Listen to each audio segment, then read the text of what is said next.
Good morning, all of you. So let's start with our daily analysis of the Hindu newspaper dated 31st of March. So on the first page, this news we are going to discuss is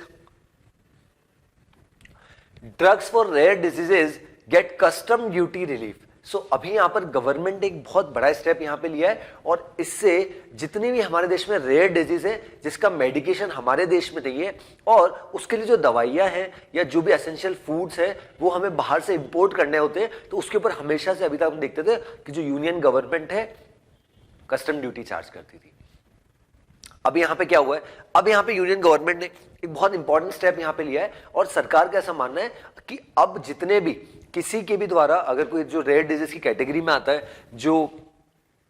national policy जो हमारे देश में national policy for rare disease 2021 उसमें जो भी disease आती है और जिसका मेडिकेशन ट्रीटमेंट क्योर के लिए हमें बाहर से फॉरेन से जो मेडिसिन हो गया या फूड हो गया या ड्रग्स हो गया जिसको हम इंपोर्ट करना होता है उस पर बिल्कुल भी टैक्सेज यहाँ पे नहीं लगेंगे in the form of customs. ये एक बहुत लैंडमार्क यहाँ पे स्टेप यहाँ पे यूनियन गवर्नमेंट के द्वारा लिया गया और इससे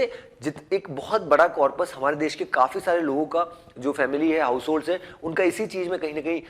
मतलब एक्सपेंड हो जाता था, क्योंकि उन्हें जो उनके परिवार के लोगों के लिए उनके बच्चों के लिए जो इस कैटेगरी में आते हैं रेयर डिजीज से कहीं ना कहीं ग्रसित है तो उनके लिए बहुत मुश्किल हो जाता है। क्यों? रीजन बीइंग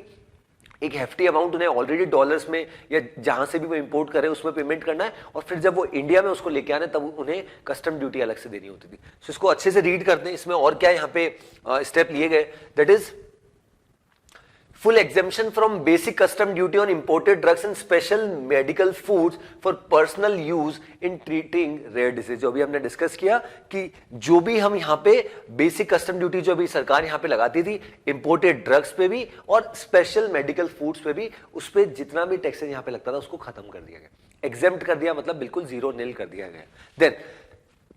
क्या ऐसे तो फिर कोई भी यहाँ पे इंपोर्ट करेगा और उसको अलाउड हो जाएगा? ऐसा नहीं है। यहाँ पे सेंटर ने क्या बोला यूनियन गवर्नमेंट ने, that certificate from health authorities is required for individuals to get the exemption. मतलब जो भी कंसर्न अथॉरिटीज है, हो सकते हैं जो स्टेट मेडिकल ऑफिसर के डॉक्टर्स हो, गवर्नमेंट डॉक्टर्स हो, जो भी कंसर्न अथॉरिटीज हो उसके द्वारा प्रॉपर यहाँ पे जो डॉक्यूमेंटेशन हो उसके सिग्नेचर होने चाहिए बाकायदा और उसी के बाद इस चीज को एग्जेम्प्ट किया जाएगा, right. Then previously drugs and medicine attracted custom duty of 10%, मतलब 10% कस्टम ड्यूटी। सपोज कोई पर्सन है वो 2 लाख रुपीस की अगर रेयर डिजीज की जो मेडिकेशन है मेडिसिन है वो अगर फॉरेन से ड्रग्स अगर मंगा रहे हैं तो 20,000 रुपए भारत में यहाँ पे उनको कस्टम ड्यूटी देना पड़ता था, क्योंकि उस समय जो है 10% था। अब इसको इफेक्टिव कर दिया from Saturday that is tomorrow 1 अप्रैल से हमारे देश में कस्टम ड्यूटी रेयर ड्रग्स में यहाँ पे नहीं लगेगी। देन एक डिजीज है जो कैंसर के ट्रीटमेंट में यहाँ पर काम आती है, एक वैक्सीन है that is pembrolizumab which is used in cancer treatment also fully exempted from basic custom duty। मतलब इस पे भी जो भी कस्टम ड्यूटी अभी लगती थी उसको भी यहाँ पे सरकार ने बंद कर दिया। Then last is annual treatment cost for rare disease can range from 10 lakh rupees to over 1 crore per year. ये एक डेटा यहाँ पर रिलीज किया है, उस डेटा में बताया कि ऑन एन एवरेज अगर हम देखें रेयर डिजीज ऐसी डिजीज होती है जिसपे अगर हम देखें इस कैटेगरी में आता है और जिसको प्रॉपर मेडिकेशन ट्रीटमेंट हमारे देश में अभी अवेलेबल नहीं है, तो ऐसे में जब हम उसको इंपोर्ट करते हैं तो हाउस होल्ड फैमिली पे उसका ओवरऑल बर्डन लगभग 10 लाख रुपए से 1 करोड़ रुपए तक का सालाना यहाँ पर पड़ जाता है। तो ऐसे में अगर 1 करोड़ तक का अगर हम हाइपोथेटिकल एग्जांपल लें और उस पर अगर 10% कस्टम ड्यूटी माने तो 10 लाख रुपए यहाँ पर सरकार को दिए जाते थे बाय द इंपोर्टर या जो भी पर्सन उसको हाउस होल्ड उसको इंपोर्ट कर रहा है। तो एक बहुत अच्छा वेलकमिंग मूव यहाँ पे सरकार के द्वारा लिया गया है और बिल्कुल हमें इस स्टेप के लिए सरकार को अप्रिशिएट करना चाहिए। देन आगे बढ़ेंगे। Okay, so now will move to the state section. City part we can skip, this is all political, so that's why we are skipping.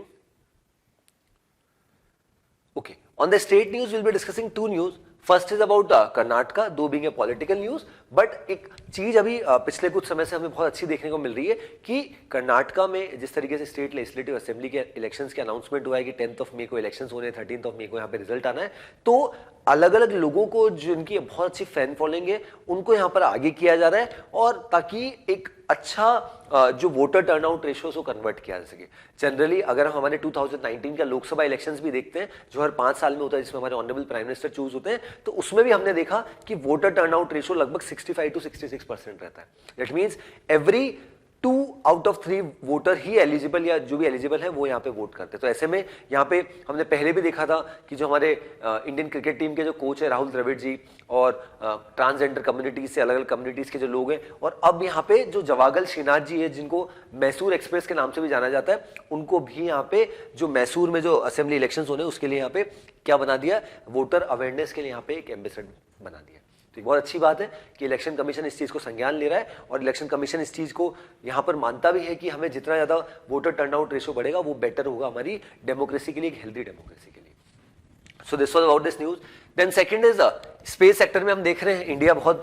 बड़े बड़े काम कर रहा है और बहुत बढ़िया तरीके से हम आगे बढ़ रहे हैं स्पेस सेक्टर में। वैसे हमने पहले भी डिस्कस किया था कि रिसेंटली हमने NSIL और जो यूके का जो है वन वेब कम्युनिकेशन उनके साथ एक 72 सैटेलाइट्स का जो हमने एग्रीमेंट किया था, उसमें 36 सैटेलाइट्स हमने पिछले साल ही लॉन्च कर दी थी और 36 अभी हमने 2 से 3 दिन पहले लॉन्च कर दी। तो वैसे यहाँ पे अब क्या हुआ है, इसरो ने रिलीज किया images of earth captured by its EOS 06 satellite. देखिए इसरो ने जो as you can see in the photograph that ये पूरा अर्थ का यहाँ पर फोटोग्राफ है और इसमें पूरा यहाँ पे बताया गया कि किस तरीके से जो इसरो है उसका जो EOS 06 सैटेलाइट जो है जिसने पूरा यहाँ पे अर्थ को बहुत शानदार तरीके से यहाँ पे कैप्चर किया और वही फोटो हमें यहाँ पर दिखाई गई। EOS 06 की अगर बात करें, it is a 3rd generation satellite in the OceanSat series which was launched by ISRO onboarded the PSLV C-54 along with 8 nano satellites on November 26. It provides continued services of OceanSat 2 with enhanced payload capability and carries 4 payloads: sea surface temperature monitor, cube and scatter some echoes. So यहाँ पे अगर हम space sector की बात करें, space sector में भारत की कोशिश है कि अपना जिस तरीके से हम यहाँ पे आगे बढ़ रहे हैं और पहले जिस तरीके से हम PSLV पे डिपेंडेंट होते थे, अब हम SSLV पे जाना चाह रहे हैं और ये एक बहुत अच्छा स्टेप है, पिछले कुछ समय से लिया जा रहा है। और ऑल दीज आर अभी रिसेंटली अगर हम देखें चंद्रयान की बात करें, गगनयान की बात करें, या इवन इंडिया ने जो अपना टारगेट सेट किया है कि हमें 2030 तक हमारा खुद का स्पेस स्टेशन होना चाहिए, तो ये सब दिखाता है कि किस तरीके से हमारी government, ISRO as an organisation, जितने साइंटिस्ट, स्कॉलर्स, जितनी पूरी टीम यहाँ पे लगी है वो बहुत शानदार तरीके से यहाँ पे काम कर रही है। चलिए आगे बढ़ते हैं। Now will move to the editorial part. So today on the editorial page will be discussing one editorial and one opinion. So this is about the recent AI technology, that is ChatGPT. I hope you had already understand, आपने सुना होगा उसके बारे में कहीं नहीं. अब यहाँ पे बात आ रही है GPT-4, एक extended version, a shift from what it can do to what it augurs. So यहाँ पे ऑथर ने बात की है कि आज अगर हम देखें तो पिछले कुछ समय से जिस तरीके से एक टेक्टोनिक शिफ्ट, एक बहुत बड़ा शिफ्ट हमें देखने को मिल रहा है, specially with respect to this, specially जो हमारी नॉलेज वाली इंडस्ट्री हो गई या इंटरनेट इंडस्ट्री में, इसमें चैट जीपीटी यहाँ पर अपने आप में बहुत बड़ा कह सकते हैं रिवोल्यूशन है कि जिस तरीके से आपको कुछ भी चाहिए, आपने नॉर्मल वहाँ पे गूगल किया, नॉर्मल वहाँ पे सर्च किया and you will get the data, किसी भी तरीके का डेटा. अब यहाँ पे क्या हुआ है, यहाँ पे उसका एक्सटेंडेड वर्जन आते जा रहे हैं. अब यहाँ पे ऑथर से बात की है GPT-4 की. अब GPT-4 यहाँ पे इतना एडवांस्ड है, अगर करंट की सिचुएशन देखें कि ये यहाँ पे ऑलरेडी यूएस के द्वारा स्टार्ट कर दिया गया, यूएस बेस्ड कंपनी है जिसने GPT-4 को यहाँ पे लॉन्च किया है. और इसका सबसे बड़ा फायदा क्या है, that this large language model can understand and produce language that is creative and meaningful and will power an advance version of the company sensational chatbot ChatGPT. That means जो ऑलरेडी उनका वर्जन था उससे और extended version, जिस तरीके से हमारे phone में अपडेट्स आते हैं वैसे ही यहाँ पे ChatGPT, यहाँ पे जो GPT-4 की बात की जा रही है, ये और एक्सटेंडेड वर्जन है जो इसके पुराने वर्जन से 3.5 या दूसरे वर्जन की अगर मैं बात करता हूँ. अब कैसे ये इसको डिस्टिंग्विश करता है अगर आप पुराने GPT से देखें. First, that its biggest innovation is that it can accept text and image input simultaneously. That means आपने कोई इमेज वहां पे डाली, सपोज यहाँ पे एग्जांपल भी दिया गया है कि जैसे for example if given an image of ingredients and ask the question what can we make from these, GPT-4 gives a list of dish suggestions and recipes. That means आपने अगर कुछ यहाँ पे फोटोज डाल दी कि मुझे इस तरीके का इंग्रेडिएंट्स मेरे पास है, तो वो ये तक बता देगा इमेज को कैप्चर करके कि इससे आप क्या क्या बना सकते हैं. इतना एडवांस यहाँ पे GPT-4 यहाँ पर है. देन उसी के बाद यहाँ पे ऑथर ने बात करी कि ये सब चीजें जो हो रही है स्पेशली, बट GPT-4 ऐसा नहीं कि दिस द लास्ट वर्जन, क्योंकि अपडेट्स के साथ आया है, बट अल्टीमेटली अगर इसमें भी देखें तो जनरली हमने देखा है कि इनको अलग अलग एग्जाम्स में जो पेपर्स है वो उसमें डाले जा रहे हैं और AI के थ्रू सॉल्व किए जा रहे हैं, बट उसमें इतनी सक्सेस नहीं थी. बट GPT-4 की बात करें, एक बार एग्जाम की यहाँ पे ऑथर से एग्जाम्पल दिया है कि उसमें जो GPT-4 है उसने 90 परसेंटाइल यहाँ पे स्कोर किए. हालांकि इंग्लिश सब्जेक्ट की या लिटरेचर की बात करें तो वहां पे 40% यहां पर स्कोर हो पाया, बट यहां पे ऑथर्स ने बोला कि बेसिकली ये सब चीजें हम एडवांस तो होते जा रहे हैं, बट इससे जो ह्यूमन माइंड है और कहीं ना कहीं जो हमारी dependency on all these things ये बहुत ज्यादा बढ़ती जा रही है। इसी वजह से ऑथर ने यहां पर बोला है that ChatGPT generated text infiltrated school essays and college assignments almost instantly after release. Its prowess now threatens examination system as well. मतलब अगर एग्जाम जब हो रहे हैं या इवन इस यहाँ पे एक टफ पेपर यहाँ पे रखा जा रहा है जिसमें 90% अगर लॉ के फील्ड में अगर केवल GPT-4 वहाँ पे सॉल्व कर पा रहा है, तो कहीं ना कहीं हमारा एजुकेशन सिस्टम जो है उस पर शायद एक क्वेश्चन मार्क ना कर दे या एजुकेशन सिस्टम को रिडंडेंट ना बना दे। ये अपने आप में हमारे लिए बहुत बड़ा प्रश्न है कि हम जिस तरीके से इन टर्म्स ऑफ टेक्नोलॉजी यहाँ पर आगे बढ़ रहे हैं, ऑथर्स का भी ये मानना है कि जो एजुकेशन सिस्टम है वो अपने आप में खतरे में, स्पेशली रीजन बीइंग कि जिस तरीके से आपने कुछ भी डेटा, यहाँ एक आपने बहुत अच्छा एग्जांपल देखा कि आपने कोई इमेज डाल दी, उससे ये तक बता रहा है कि क्या इन इंग्रेडिएंट्स से आप क्या बना सकते हैं, राइट। सो ये ऑथर ने यहां पर एक क्वेश्चन किया कि नई नई चीजें हम लेके आ रहे हैं, बट उसका इंपैक्ट यहां पर लॉन्ग टर्म में क्या होगा उसका भी हमें यहां पर ध्यान रखने की आवश्यकता है। देन एथिकल क्वेश्चंस की अगर बात करें, ऑथर का ऐसा मानना है कि OpenAI has not been transparent about the inner working of GPT-4. The GPT-4 technical report clearly states that given both the competitive landscape and the safety implication of large-scale models like GPT-4, this report contains no further details about the architecture. देखिए यहां पे authors का ऐसा मानना है कि ये changes यहां पर किए जा रहे हैं, एक बहुत बड़ा शिफ्ट यहां पे आ रहा है, बट ऐसे में ह्यूमंस, टेक्नोलॉजी, उन सबका अगर एक सामंजस्य हो, उन सबका एक कोलैबोरेशन हो, तो that is going to help us in the longer run. But what the situation is happening if you see the current state that our dependency, our way we are working, specially पिछले कुछ समय से जिस तरीके से ChatGPT एकदम से बहुत ज्यादा बॉम्बार्ड हुआ और जिस तरीके से लोगों में एक बहुत बड़ा कह सकते हैं कि पॉइंट ऑफ डिस्कशन हो गया, तो इस तरीके से अगर यहाँ पे चल रहा है, तो जिस तरीके से ऑथर्स ने कुछ, देखिए एडवांटेजेस भी बता रहे हैं ऑथर, बट डिसएडवांटेजेस बता रहे हैं कि किस तरीके से ये एक बहुत अच्छा प्लेटफॉर्म हो सकता है आपको बहुत सारी चीजों में फैसिलिटेट करना, बट अगर आप उसको as a driving force her चीज में ले रहे हो तो आपके लिए कितना यहां पर हार्मफुल ये हो सकता है, इसको यहां पर ऑथर ने हाईलाइट किया। देन यहां पे एक और चीज बोली दैट पॉजिटिव्स है तो नेगेटिव्स भी है। अब नेगेटिव्स में ऑथर ने क्या बोला, as such there is a vast potential for GPT-4 to be misused as a propaganda and disinformation engine. देखिए प्रोपेगेंडास की अगर बात करें तो हमने पहले भी देखा है जिस तरीके से टेक्नोलॉजिकल एडवांसमेंट्स हो रहे हैं, उनका इंपैक्ट इवन इलेक्शंस में हमने देखा, पॉलिटिक्स में देखा, बहुत सारी चीजों में हमने देखा। तो ऐसे में ये भी क्वेश्चन यहाँ पे ऑथर्स ने किया कि जिस तरीके से टेक्नोलॉजिकल एडवांसमेंट हो रहा है उसकी वजह से शायद जो इसको एज ए प्रोपेगेंडा यूज किया जाए या इसको एक डिसइंफॉर्मेशन इंजन, क्योंकि हो सकता है हमने कोई चीज वहां पे सर्च करी और उसमें जो डेटा आया हो सकता है वो गलत हो, क्योंकि वो भी इंटरनेट की जो एल्गोरिदम्स है अलग अलग सोर्सेस से वहां पे कलेक्ट करके वहां पे वो डेटा वहां पे कहीं पुट कर रहा है, right. So this is also a question. Then author ने यहां पर एक और चीज बोली, एंडिंग अगर इसकी बात करें, थोड़ा सा कंक्लूजन पढ़ते हैं, that efforts are underway world wide to build a model with trillion degrees of freedom. बिल्कुल सही बात है। Then these will be truly colossal language models that elicit questions about what they cannot do, but these concerns would be red herring that distract us from whether we should be building models that simply test the limits of what is possible to the exclusion of society's concern, that for the sake of building one thing कि हाँ हमने एक चीज को develop किया, उसका advance version उसमें हम बढ़ते जा रहे हैं, हालांकि ये फ्यूचर हो सकता है, we don't know in the current situation, current state of mind as per author itself, but यहाँ पे इसका सोसाइटी पे लॉन्ग टर्म क्या इंपैक्ट है या रिपरकशन यहाँ पर आ सकता है या आने वाला है, उसका भी हमें ध्यान रखना चाहिए। और बहुत सारे सिस्टम, स्पेशली एजुकेशन सिस्टम को यहाँ पे ऑथर ने हाईलाइट किया, इसके अलावा भी बहुत सारी इंडस्ट्रीज हैं ऐसी है जिसको ये डिस्टर्ब कर सकता है, और इवन ह्यूमंस का अगर हम देखें इस एडिटोरियल से हटके तो कहीं नहीं ह्यूमंस की जो जॉब्स है उस पर भी एक बहुत बड़ा डेंट यहाँ पर पड़ सकता है, because of all these innovation that are being making, because हमने रोबोट्स यहाँ पे देख लिए, काफी सारी जगह रोबोट्स ऑलरेडी ऑपरेशनल हो गए, AI हो गया, SEO, बहुत सारी चीजें यहाँ पे चेंज हो रही है। तो ऐसे में we should also be updated with the way things are changing in our surroundings. चलिए देन फर्स्ट ओपिनियन पढ़ेंगे हम लोग, दो दिस इज पॉलिटिकल बट इसको थोड़ा पढ़ते हैं क्योंकि रिसेंटली इससे रिलेटेड हमने काफी सारे न्यूज भी देखी थी। That is disquiet down south, the stakes are high for all parties in the Karnataka assembly election. So जैसा हमने फर्स्ट पेज पे डिस्कस किया था कि कर्नाटका के जो इलेक्शन है, स्टेट इलेक्शन, उसका ऑलरेडी अनाउंसमेंट हो चुका है। That is 10th of May, 13th of May को रिजल्ट आएगा, 10th of May को चुनाव होने। अब लगभग यहाँ पे 1 महीना 1.25 महीने का समय बचा है, तो यहाँ पे ऑथर ने यहाँ पर ये बोला है कि स्पेशली यहाँ पर सभी पॉलिटिकल पार्टीज जो है कर्नाटका में, उनके लिए बहुत बड़ा स्टेक है। वन बाय वन बात करते हैं। बीजेपी की अगर बात करें तो बीजेपी का अगर साउथ में देखा जाए तो सबसे स्ट्रांग होल्ड कर्नाटका ही माना जाता है, जहां पे उनकी सरकारें रही है। और बाकी अगर दूसरे स्टेट्स की बात करें, तमिलनाडु, केरला, उड़ीसा, तो वहां पे स्थिति बहुत खराब है बीजेपी की। इवन तेलंगाना आंध्र प्रदेश की भी अगर मैं बात करता हूं, तो कर्नाटका बीजेपी के लिए हमेशा स्ट्रांग होल्ड रहा है, तो उसको यहाँ पे कंटिन्यू करना बीजेपी के लिए। और उसमें बीजेपी जिस तरीके से यहाँ पर ऑदर ने बताया कास्टिज्म को यहाँ पे ध्यान में रखते हुए जिस तरीके से अपना वोट बैंक और इवन जिस तरीके से एग्रेसिव पॉलिटिक्स यहाँ पे कर रही है, और जो लिंगायत कम्युनिटी है और वोकालिंगा कम्युनिटी जो कम्युनिटी है जो यहाँ की सबसे स्ट्रांग होल्ड मानी जाती है, और जिनका काफ़ी सारी सीट्स में लगभग 100 सीट्स पे इनका बहुत ज़्यादा प्रभाव यहाँ पर है, तो उनको यहाँ पर अपना एक बहुत बड़ा वोटर बेस यहाँ पर बीजेपी मानती। वही अगर बात करें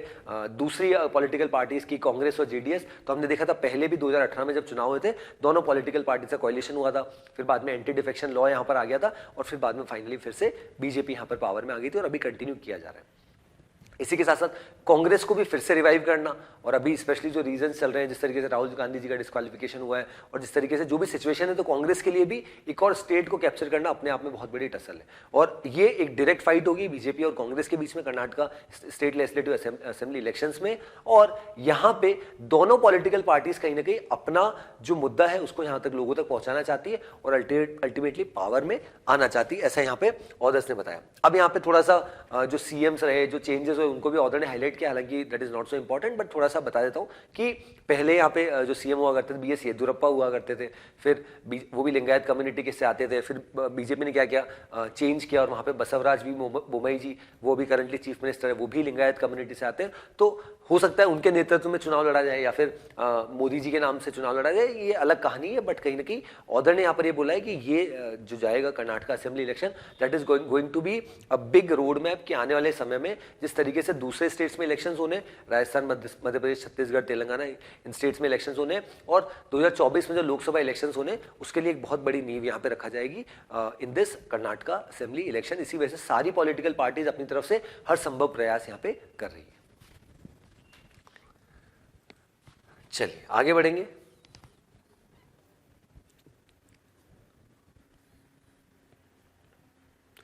okay,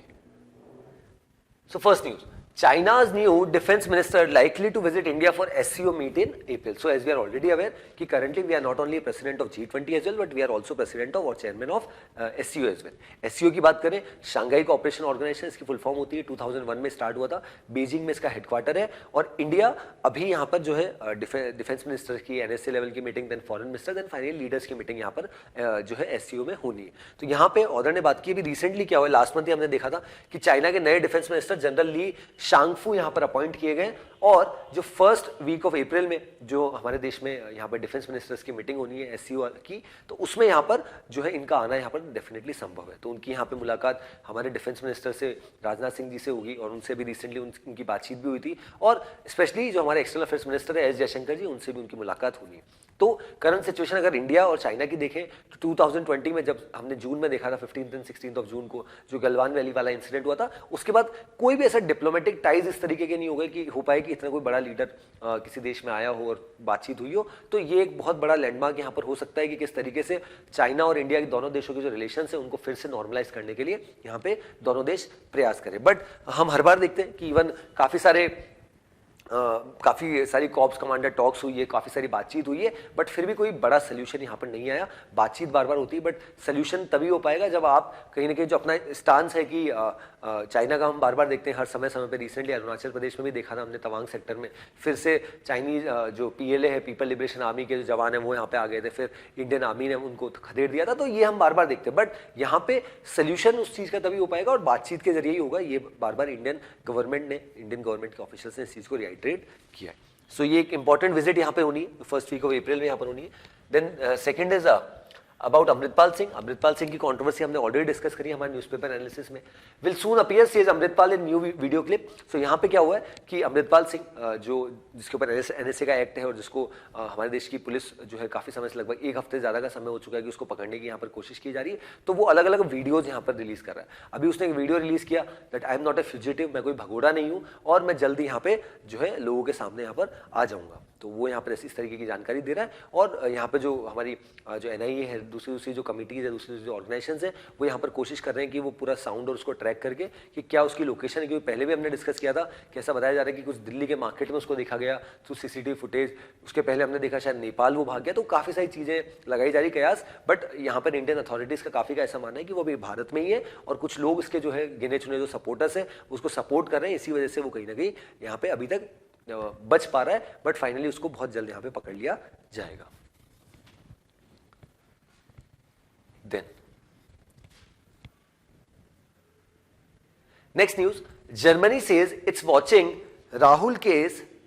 closely, set off BJP Congress pact. So यहां पे क्या हो गया है कि हमने देखा जब से हमारे देश में कोई भी कंट्रोवर्सी होती है तो हमने पहले भी डिस्कस किया, फॉरेन कंट्रीज के लोग या फॉरेन कंट्रीज के member of parliament, official spokes person. अब यहां पे क्या हुआ, जर्मनी की जो फॉरेन मिनिस्टर्स की स्पोक्स पर्सन है उन्होंने अपनी तरफ से स्टेटमेंट दिया। उनका क्या मानना है दैट हम देख रहे हैं क्या सिचुएशन यहाँ पे भारत में चल रही है और डेमोक्रेसी वगैरह बड़ी बड़ी बातें यहाँ पर ये लोग करते हैं, और अल्टीमेटली करंट सिचुएशन में अगर देखें तो कहीं ना कहीं राहुल गांधी जी का जो डिस्क्वालिफिकेशन है उसके लिए ये बहुत ज्यादा चिंतित है, बहुत ज्यादा कंसर्न्ड है, राइट। और उसी को लेके यहाँ पे उनका स्टेटमेंट आया। हालांकि ये चीज भारत के लिए नई नहीं है, हमने पहले भी देखा, कनाडा की बात करें, यूएस की बात करें, यूके के लीडर्स की बात करें, या अब जर्मनी को भी उस लिस्ट में हम डाल देते हैं, तो यहाँ के लीडर्स बार बार बहुत ज्यादा चिंता यहाँ पर व्यक्त करते हैं कि किस तरीके से भारत में डेमोक्रेसी की बात हो रही है, डेमोक्रेसी नाम मात्र डेमोक्रेसी, इस तरीके की मुद्दे यहाँ पर इन लीडर्स के द्वारा बार बार रिआइटरेट किए जाते हैं। बट यहां पे अगर देखा जाए तो इन देशों के अपने जो मुद्दे हैं उसमें अगर बातचीत की बात है या उसमें इंडिया कभी भी अपनी तरफ से कोई गलत टिप्पणी नहीं देता, बट ये समय समय पे अपनी व्यक्तिगत राय देना बंद नहीं करते, ये हमने बार बार देखा। अब यहां पे क्या हुआ है, फिर से जर्मनी की जो, जैसा मैंने आपको बताया, फॉरेन मिनिस्ट्री की स्पोक्स पर्सन है एंड्रिया सासे, उनके द्वारा बर्लिन में, कैपिटल सिटी ऑफ जर्मनी, वहां पे उन्होंने अपना ये स्टेटमेंट दिया कि जो इंडिया में चल रहा है उसको हम कीनली वॉच कर रहे हैं और देख रहे हैं सिचुएशन यहाँ पर क्या है, that it's watching Rahul case closely, set off BJP Congress. अब यहाँ पे बीजेपी का तो यही स्टांस रहा है कि कोई हमारे देश में जो भी चल रहा है उसमें कोई फॉरेन कंट्री का हस्तक्षेप नहीं होना चाहिए, बट जो अपोजिशन है उनको कहीं ना कहीं कोई मुद्दा चाहिए, तो वो कहीं ना कहीं उनका फोकस यहाँ पर ये है कि किस तरीके से बीजेपी को इस चीज़ में घेरा जाए। और इसी में थोड़ा सा कंट्रोवर्सी इसलिए भी हो गया क्योंकि जो फॉर्मर मध्य प्रदेश के सीएम है दिग्विजय सिंह जी, उन्होंने भी इस तरीके का स्टेटमेंट दिया है कि थैंक किया है जर्मनी को एक ट्वीट के जरिए कि जिस तरीके से taking note of how democracy is being compromise through prosecution Rahul Gandhi, तो इसी वजह से ये थोड़ा पॉलिटिक्स वाला हो जाता है, ठीक है। Next, rising covid cases push daily positivity rate to 2.73%। So अभी हमारे देश में पिछले कुछ समय से अगर हम देखें, दिल्ली, हिमाचल प्रदेश, कुछ स्टेट्स में यहाँ पे कंटिन्यूस बेसिस पे कोविड के केसेस बढ़ रहे हैं, और इवन अगर हम पॉजिटिविटी रेट देखें तो उसमें एक छोटा सा उछाल हमें देखने को मिला है, जहाँ पे 1.51% से 2.73% हुआ। तो इसी वजह से यहाँ पे, और डेली कोविड के अगर एक्टिव केसेस देखें तो उसमें भी एक इंक्रीज हमें देखने को मिल रहा है। तो इसी वजह से यहाँ पे जो यूनियन गवर्नमेंट है, स्टेट गवर्नमेंट, उन्होंने कुछ कंसर्न्स भी रेज किए, और उन्होंने इसी वजह से हमने 10th एंड 11th अप्रैल को हमारे देश में एक मॉक ड्रिल भी रखी, ताकि जितनी भी सिचुएशन है specially with respect to health infrastructure, उसका हमारे देश में जायजा लिया जा सके।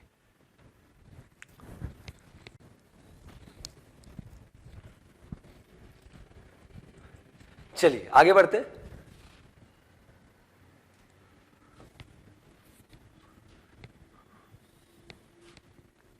Then next news. Trade talks with India and diplomatic tensions are unconnected, says UK. So recently अगर UK की बात करें तो भारत अभी करंट सिचुएशन में बहुत सारे देशों के साथ, इजराइल हो गया, यूरोपियन यूनियन हो गया, ऑस्ट्रेलिया हो गया, बांग्लादेश हो गया, बहुत सारे देशों के साथ फ्री ट्रेड एग्रीमेंट करना चाहता है, क्योंकि आफ्टर कोविड स्पेशली इंडिया अपना ओवरऑल ट्रेड उसको फैसिलिटेट करने के लिए, एनहांस करने के लिए फ्री ट्रेड एग्रीमेंट बहुत जरूरी है, is the need of the hour. और इसी वजह से जो हमारे यूनियन कॉमर्स मिनिस्टर है पीयूष गोयल जी, वो इसकी तरफ काफी प्रयास कर रहे हैं। अब यहाँ पे क्या हुआ है कि रिसेंटली हमने यूके के साथ कुछ टेंशन देखे थे, specially with respect to Amritpal Singh, कि जिस तरीके से हमने, हमारी देश की गवर्नमेंट ने ऑलरेडी इसका इंटेल दे दिया था, बट स्टिल यूके की जो गवर्नमेंट है और जो लंदन है वहां पे प्रॉपर पुलिस ऑफिसर्स वहां पे नहीं रखे गए, और जो इंडियन हाई कमीशन है यूके में, जहां पे भारत का जो तिरंगा था उसको हटाने की कोशिश यहां पर की गई। तो उसके बाद ये कंट्रोवर्सी हुई, फिर भारत ने भी उसका रिटेलिएशन किया, और जिस तरीके से जो ब्रिटिश हाई कमीशन है भारत में, न्यू दिल्ली में, वहां से हमने सिक्योरिटी हटा दी। तो यहाँ पे जो हमारे यूके की बात करें, यूके के जो स्पोक्स पर्सन, उनका ऐसा मानना है कि ये दोनों जो मुद्दे हैं, that is free trade agreement, और ये जो बात हो रही है that is about Amritpal Singh controversy या खालिस्तानी मूवमेंट, ये दोनों अलग अलग बातें, और इनको कनेक्ट करने की जरूरत नहीं। इसी वजह से ये कहा गया that trade talks with India and diplomatic tensions are unconnected. That means both these things are different, और इनको साथ साथ में hand in hand नहीं लिया जाए।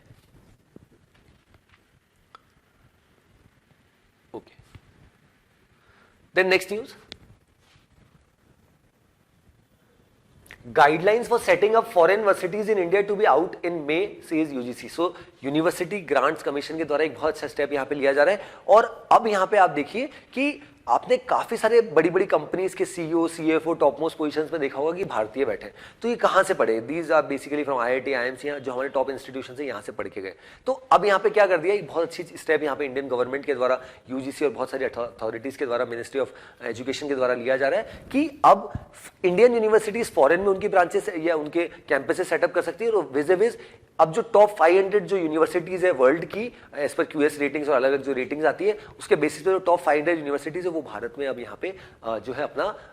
कैंपस जो है सेटअप कर सकती है। और सबसे अच्छी बात ये, इसमें फुल ऑटोनॉमी दी जाएगी इन यूनिवर्सिटीज को, और जो हमारे देश के बच्चे जो उन टॉप यूनिवर्सिटीज में जाने के लिए उनको फॉरेन जाना पड़ता था, उनको वही चीज यहाँ पे भारत में मिल जाएगी। और इससे एक सबसे बड़ा फायदा कहीं ना कहीं इंडियन गवर्नमेंट का इकोनॉमिक फ्रंट की अगर मैं बात करता हूँ तो एजुकेशन वाइज तो बहुत बेटर हो गई बच्चों के लिए भी, और इवन जो हम बार बार डॉलर्स में एक हेफ्टी अमाउंट यहाँ पे पे करते हैं यूनिवर्सिटीज को, वो देने की जरूरत नहीं पड़ेगी। और सबसे अच्छी बात, इंडियन गवर्नमेंट यहाँ पे बहुत ज्यादा ऑटोनॉमी यहाँ पर दे रही है कि आप आपके हिसाब से पूरा रिक्रूटमेंट करिए, सब चीज करिए, बट आप एक ही चीज करिए कि इंडियन गवर्नमेंट के खिलाफ या भारत के इतिहास के खिलाफ आप वहां पे नहीं बोल सकते। जो बहुत वाजिब बात है जो इंडियन गवर्नमेंट ने यहाँ पर रखी। तो यही चीज यहाँ पे जो एम जगदीश कुमार जी है यूजीसी के चेयरमैन, उनके द्वारा भी जानकारी दी गई है कि जल्द से जल्द यहाँ पे क्या किया जाएगा कि मई में जो फॉरेन यूनिवर्सिटीज इंडिया में सेटअप करना चाहती है उसके लिए जो भी गाइडलाइंस है वो जल्द से जल्द यहाँ पे निकाल दी जाएगी, और ये बहुत अच्छा वेलकमिंग स्टेप यहाँ पे लिया जा रहा है। और इवन हमने पहले भी पढ़ा था कि आईआईटी खड़गपुर भी यहाँ पे प्लान कर रहा है कि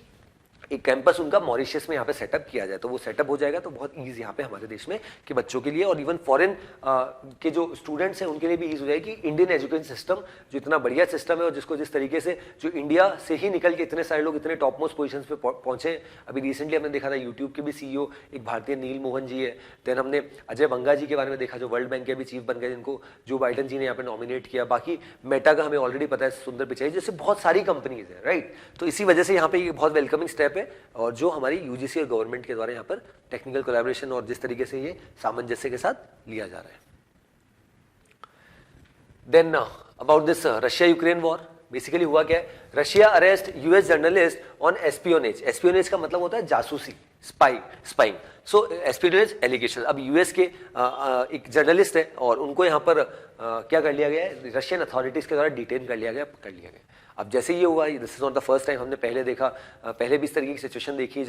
जब वॉर चल रही है और बहुत सारे जर्नलिस्ट एक देश से दूसरे देश यहाँ पे रिपोर्टिंग के लिए जाते हैं और जो करंट सिचुएशन है, करंट स्टेट है वहाँ की, उसकी रिपोर्टिंग करते हैं, तो उसमें उनको काफ़ी बार एस्पियोनेज या फिर स्पाइंग के चार्जेस में पकड़ लिया जाता है। ऐसे ही अब यहाँ पे हुआ है जहाँ पे एक अमेरिकन जो कह सकते हैं जर्नलिस्ट है उनको यहाँ पे पकड़ लिया गया, और इसके लिए जो यूएस अथॉरिटीज़ है उन्होंने कंडेम किया है यहाँ पर रशियन गवर्नमेंट को, और उनका ऐसा मानना है कि जल्द से इनको छोड़ा जाए। और जो भी क्योंकि पहले भी हमने देखा है कि रशिया के द्वारा रशिया यूक्रेन वॉर में भी इस तरह की सिचुएशन हमने देखी है, तो ऐसा ही कुछ अगर यहाँ पे किया जाता है तो वो गलत होगा, और यूएस ने ऑलरेडी बता दिया कि इसका जो इम्पैक्ट होगा वो बहुत खराब होगा। इसी वजह से आप उनको जल्द से जल्द यहाँ पे रिलीज कर दे। और इवन कुछ दूसरी गवर्नमेंट जो है, फ्रेंच गवर्नमेंट, उन्होंने यहाँ पर सपोर्ट किया है इस पर्टिकुलर मूव को जो यहाँ पे हुआ है। और फ्रेंच फॉरेन मिनिस्ट्री का यहाँ पे मानना है, उनके स्पोक्स पर्सन का, that Paris was particularly worried and condemn the representative attitude of Russia towards Russian and foreign media. तो इसको भी यहाँ पे हाईलाइट किया गया। देन अब यहां पे क्या हुआ, this is basically about Brazil. तो Bolsonaro returns to Brazil ending self imposed exile. So यहाँ पे जेयर बोल्सोनारो जो फॉर्मर प्रेसिडेंट थे यहाँ पर ब्राजील के, वो चुनाव हार गए थे, लेकिन जैसे वो चुनाव हार गए वो यूएस चले गए। लेकिन उसके बाद जिस तरीके का प्रोटेस्ट हमने देखा, नए प्रेसिडेंट यहाँ पे लुला डे सिल्वा यहाँ पर अपॉइंट होते हैं, और जिस तरीके से उनके खिलाफ इतना प्रोटेस्ट हो जाता है कि लगभग काफी सारे लोगों की जान भी चली जाती है, तो उनके लिए बहुत मुश्किल यहाँ पर हो जाती है। अब फाइनली जब लुला डे सिल्वा यहाँ पे सरकार चला रहे हैं, अब क्या हुआ, जेयर बोल्सोनारो जो पुराने प्रेसिडेंट थे वो फिर से आफ्टर 2 to 3 months यूएस से फिर से ब्राजील आए। And now if you see the situation, आने वाले समय में the road is not going to be easy for Lula da Silva to run the government. Reason being कि ऑलरेडी जो जेयर बोल्सोनारो उनका बहुत सपोर्ट है, और जैसे ये यहाँ पर आए भारत मतलब ब्राजील में भी, तब भी उनके सपोर्टर्स से उनमें एक अलग ही खुशी की लहर यहाँ पे हमें देखने को मिली। So this was about this news that जो सेल्फ इम्पोज यहाँ पे एग्जाइल था जेयर बोल्सोनारो जी का, वो खत्म हुआ और वो खुद अब यूएस से ब्राजील यहाँ पे आ गए हैं। और लुला डे सिल्वा जी के लिए यहाँ पे that is going to big challenge कि कैसे उनके देश में शांति का माहौल यहाँ पे बनाया जाए। Then next news on the economy section. Disinvestment facing many challenges set by government. देखिए, डिसइन्वेस्टमेंट का मतलब होता है कि कोई ऐसी पब्लिक सेक्टर अंडरटेकिंग जो हमारे देश में चल रही है वो अगर बहुत ज्यादा लॉसेज में है तो उसको प्राइवेट हैंड्स में सेल कर देना। इसका सबसे अच्छा एग्जांपल हमने रिसेंटली देखा था, लगभग साल भर पहले, कि एयर इंडिया का डिसइन्वेस्टमेंट हुआ था और टाटा ग्रुप ने 18,000 करोड़ रुपीस में एयर इंडिया को परचेज कर लिया था। अब यहां पे क्या हुआ है कि डिसइन्वेस्टमेंट का अगर हम बजट भी देखें, जो हमारा रिसेंटली 5th बजट यहां पे यूनियन फाइनेंस मिनिस्टर जी के द्वारा 2023-2024 का यहां पे प्रेजेंट किया गया, उसमें भी डिसइन्वेस्टमेंट का जो टारगेट रखा गया वो काफी कम रखा गया और लगभग 51,000 करोड़ का टारगेट रखा गया, जिसको 9 ईयर लो यहां पर बताया जा रहा है। क्योंकि सरकार का ऐसा मानना है, सरकार के ऑफिशियल्स का ऐसा मानना है कि स्पेशली कोविड की बात करें या स्पेशली रशिया यूक्रेन वॉर की बात करें तो प्राइवेट इन्वेस्टर्स में एक कहीं ना कहीं डर का माहौल है, स्पेशली इतना बड़ा कॉर्पस यहां पे देना, इसी वजह से उनमें कमी आई है। और उसी के साथ सबसे बड़ा रीजन ये है कि करंट सिचुएशन में यहां पर लोग पब्लिक सेक्टर एंटरप्राइज जो सिक यूनिट्स है उसमें यहां पर उसको ट्रांसफर भी नहीं करने देना चाह रहे, क्योंकि जो लोग दोस्त people who are associated with this, जो काम कर रहे हैं उसमें, उनका ऐसा मानना है कि अगर आपने हमें नौकरी से निकाल दिया तो हमारा क्या होगा। तो वो भी एक चैलेंज है सरकार के लिए। इसी वजह से पिछले कुछ समय से जो ओवरऑल अगर हम देखें सिचुएशन तो डिसइन्वेस्टमेंट में काफी कमी आई है, बट डिसइन्वेस्टमेंट से काफी सारा जो जनता का जो पैसा है जो लॉसेज में रह जाता है। रीजन बीइंग कि सरकार डिसइन्वेस्टमेंट का स्टेप नहीं ले पाती थी, बट पिछले कुछ समय से जिस तरीके से एयर इंडिया का डिसइन्वेस्टमेंट हुआ उसको ऐसा बताया जा रहा है एक बहुत लैंडमार्क स्टेप था, क्योंकि फाइनली आफ्टर ईयर्स हमने देखा कि 18,000 करोड़ में फाइनली डील हुई, जहां पे जो टाटा ग्रुप के द्वारा उसको एक्वायर किया गया और उसी के साथ साथ जो अजय कुमार जी है उनके द्वारा 15,100 करोड़ की बिडिंग यहां पर दी गई। तो this was about this news that disinvestment facing a lot of challenges set by our union government. Then next news, Piyush Goyal urges G20 members to address gaps in global trade. So हमें already पता है कि जिस तरीके से भारत अभी currently G20 का president है, तो यहाँ पे अलग अलग बहुत सारी मीटिंग्स होनी है। फाइनेंस मिनिस्टर्स की मीटिंग ऑलरेडी हुई, फॉरेन मिनिस्टर्स की मीटिंग ऑलरेडी हुई और लास्ट जो मीटिंग है वो 9th and 10th ऑफ सितंबर को हमारे देश में सबसे बड़ी मीटिंग यहाँ पर होने वाली है 2023। तो अब यहाँ पे क्या हुआ है, पीयूष गोयल जी के द्वारा, जो हमारे देश के मिनिस्टर भी है, कॉमर्स मिनिस्टर भी, इंडस्ट्री मिनिस्टर है, तो उनका ऐसा मानना है कि G20 मेंबर जितने भी हैं उनको अपने देश के बीच में और जिस तरीके से जो ग्लोबल ट्रेड, ना केवल G20 कंट्रीज बट दूसरे देशों के साथ जो ग्लोबल ट्रेड यहाँ पे चल रहा है उसको फैसिलिटेट करना और उसमें जो भी गैप्स है, लूप होल्स है, उस पर सभी देशों को यहाँ पर आपस में मिलकर काम करने की आवश्यकता है, तभी जो ओवरऑल जो ट्रेड है उसको फैसिलिटेट यहाँ पे फिर से किया जा सकेगा। So this was about this news where जो हमारे मिनिस्टर है उन्होंने कुछ कंसर्न यहाँ पे रेज किया regarding gaps in global trade. Okay, so herein I conclude with today's analysis. So that's all from my side. Thanks for watching.